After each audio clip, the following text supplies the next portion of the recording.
लातूर शहरातल्या ट्युशन एरियातल्या नारायणनगर भागात एका ठिकाणी कॉट बेसिसवर राहणाऱ्या एका विद्यार्थ्याने नीट पेपर विकत घेतल्याचा संशय सीबीआयला आला असून जळगाव येथील रहिवासी असलेला त्या विद्यार्थ्याची चौकशी सध्या सीबीआय पथकाकडून सुरू झाली आहे। या ठिकाणाहून आढावा घेतला आमचे प्रतिनिधी नितीन बनसोडे यांनी।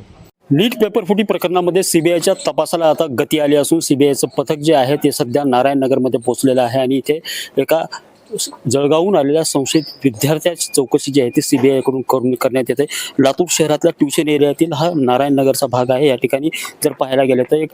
कॉट बेसिसवर उपलब्ध असणारा हॉस्टेल आहे आणि या हॉस्टेलमध्ये जळगावहून आलेला विद्यार्थी या ठिकाणी राहतो आणि त्याने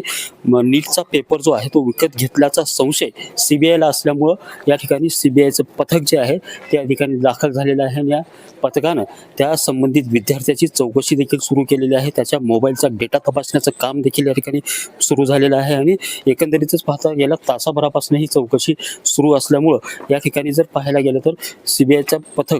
गेल्या 1 तासापासून या ठिकाणी ठाण मांडून बसलेले आहे आणि या